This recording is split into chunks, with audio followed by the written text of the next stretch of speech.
It's day 333 off the grid. And today the Eye of Sauron has focused its gaze on this panel. And this panel actually holds two separate battery circuits and the controllers for thereof. So firstly, up the top here, this area around here, then get out further, all that, the Morningstar being the main controlling device there, that is controlling the charge to these golf cart batteries. And down here, all this stuff over here, with the Xantrex C12 being the main controller, that's controlling the charge to these gel cell batteries. And originally these controllers had the opposite roles, but a while back I swapped them over because I thought I might get a better performance this way, and it has proven to be absolutely correct. This C12 is far better for the gels because you can adjust the thresholds, so ever since I've had that running the gel cell batteries, I haven't had any problems with frothing, so that's been really good. And the Morningstar has been fine running the flooded batteries. I also got into an idea a while back of running the batteries at a higher voltage than what is considered normal. So these batteries here, I allow them to charge up to 15 volts. You might think that's excessive, but ever since I've been doing that, they have been performing very, very well and getting really nice hydrometer readings. And the way I did that was, first of all, I removed this link here on the Morningstar so it's set to flooded, which it should be for flooded batteries. And I also tricked it by separating its ground from the actual ground through the use of this diode here. Now that creates a 0.6 volt differential, so now the Morningstar is actually floating 0.6 volts above ground. So what that means is when it's regulating to 14.4 volts, the batteries are actually seeing 15. And of course its temperature compensation will still kick in, so sometimes that 15 will shrink down to 14.8, or even today I saw it at 14.5 because it was really warm, you see, and the batteries were still gassing at that voltage because it was so warm. And all this works very, very well, except for one little issue, is that now that we're getting so much daylight and so much charging and not so much use of the loads at night, the batteries do spend a fair amount of the day gassing, and I've been going through lots of distilled water. See these whiskey bottles here? Some of them are full, some of them are empty, but that's the distilled water I make with our old distiller that I now keep at the railway station. I kind of do it while I'm on watch there. And I've been getting sick of just pouring distilled water into these batteries all the time. For one thing, it's a bit cramped and awkward in here and it hurts my back. And the more distilled water you introduce to a battery, of course, the more impurities it should be 100% pure, but nothing ever is, right, you know?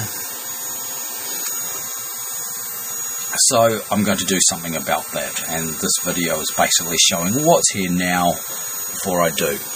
So we've got some remains of an older system. This unit here and this here, which is one of my voltage sensitive relay circuits using the latching transistors, a circuit that's proven to work really, really well.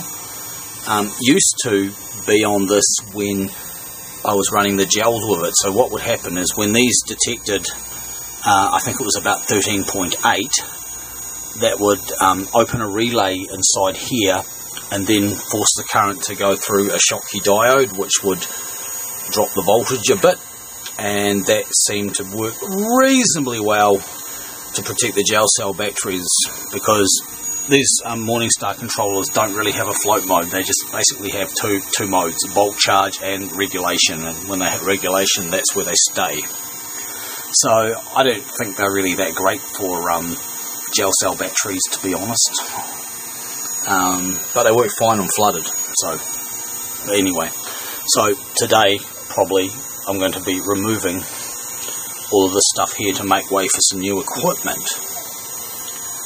So as I said before, the issue I'm having with them running how they are at the moment, it's great, but I'm adding too much distilled water, so ultimately I want to put an Arduino based system in here, finally get into a bit of Arduino stuff to manage all this. But in the meantime, in the interim, in the short term, I'm just going to simply install a time switch here. And what that time switch will do is it'll be wired across this diode, so that after a certain time in the day, after a time when I would expect on a typical day, the batteries have had enough of 15 volts, the contacts will close on the timer and short out the diode, thus allowing the batteries to be regulated at 14.4 instead of 15. Should stop the gassing for the most part and reduce the amount of water I've got to put in them. So that's the simple scheme. Of course, using a timer, of course, there are drawbacks, like it's not going to know whether the day's really sunny or partly overcast or raining or whatever, so it does have its limitations and it probably will require a bit of attendance, but it's a pretty quick and easy thing to do for now, and it should see me right until such a time I can develop the Arduino system to put in here in its place. So yeah, so I'm basically just filming what's here now so I can remove it. So that's what I'm doing today. Well, now that I've removed these pieces of equipment from the control panel there in Shed A, I thought I might just briefly go over, and let's hope it is brief, go over what is inside them and what it does, or did. This here is my classic latching voltage sensitive charge controller circuit. There's a couple of modifications from the standard design. One thing is that there's an extra transistor, this one here. There's normally only 2 latching transistors plus the transistor which drives the relay coil. But this one's got a third one, and that is there to invert the signal, because in this particular application I wanted the relay to operate when the charge voltage is reached. Normally the relay is closed in these circuits while it's charging and it opens when the charge voltage is reached, but in this case I wanted the relay to be open, well, off, so the normally closed contacts were in operation until such point as it got charged. So I needed to invert the signal. Unlike my other ones, I haven't incorporated the relay as part of the circuit. So I used a slightly gruntier transistor, that's a PN100, and they can handle 500 milliamps of collector current, because this relay here is the main relay, and it's also sort of the threshold relay, although the transistors mainly do the threshold, but this does have a little bit of influence, so this circuit is tuned to this relay a little bit, although you could probably swap it for a different one. It wouldn't make too much difference. But normally in these circuits in the past I've used the relay on the board to then trigger the bigger power relay if I need to switch super amounts of current, but in this case it just drives the main relay directly. So that's something that's slightly different.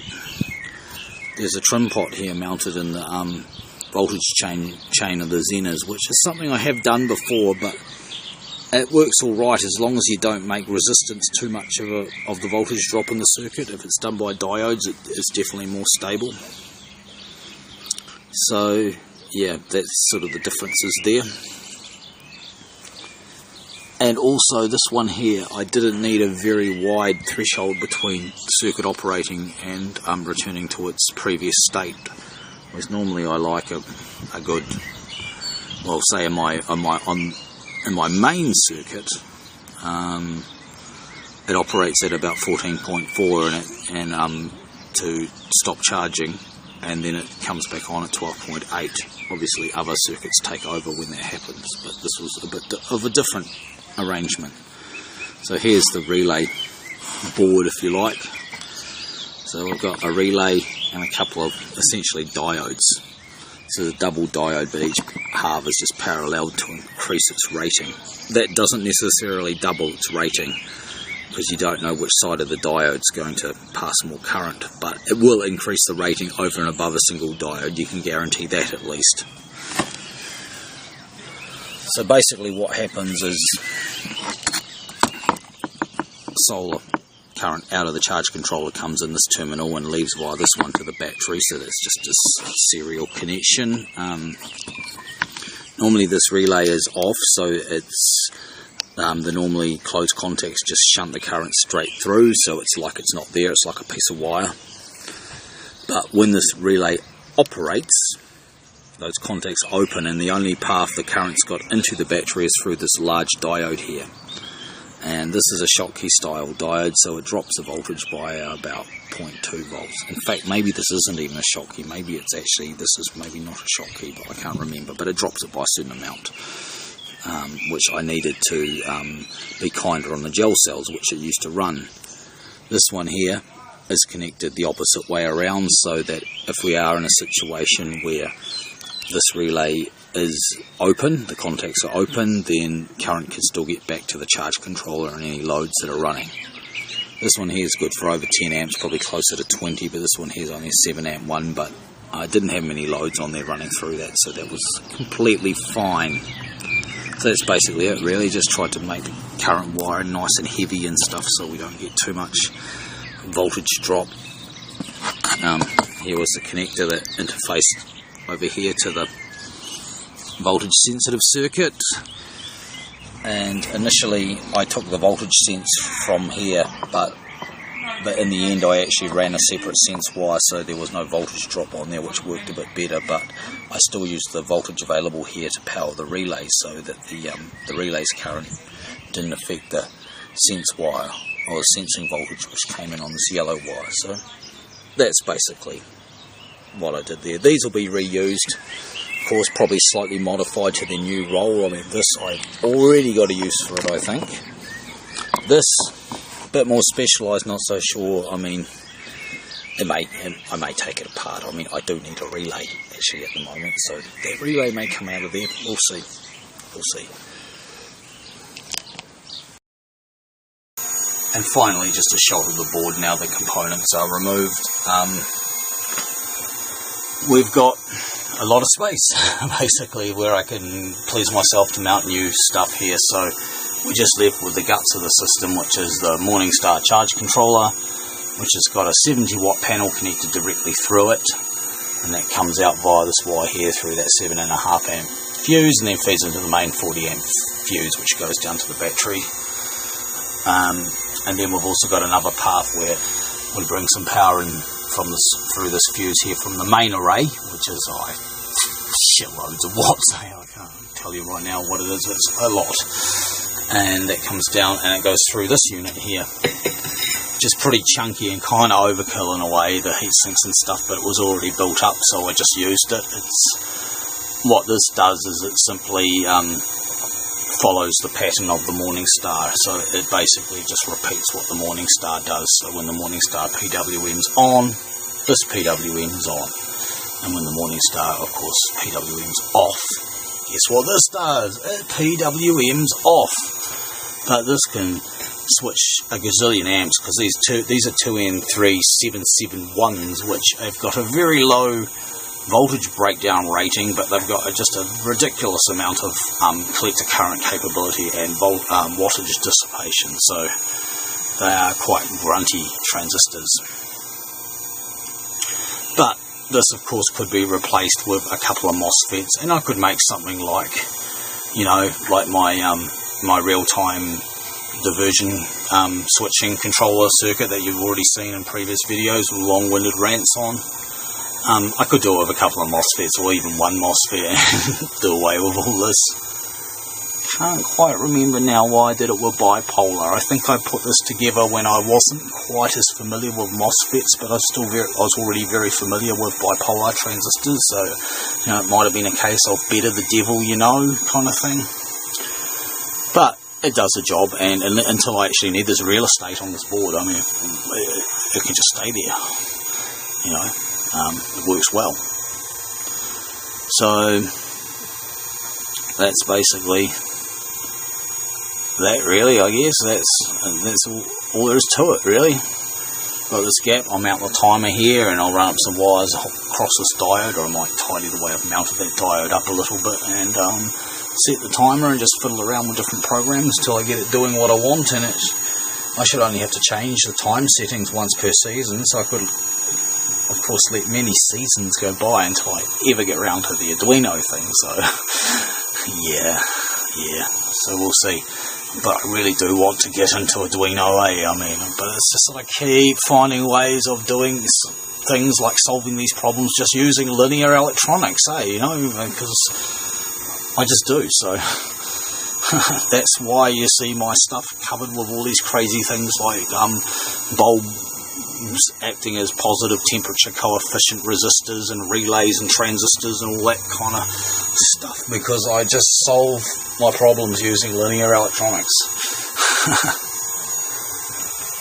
But it's kind of cool in a way, because these things are very cheap and easy to replicate. Should I have a successful something or something gets damaged, I can get it back online with anything lying around very quickly. So, there we go. I think that's enough for today. It's not too much of a rant today. I hope it's been entertaining.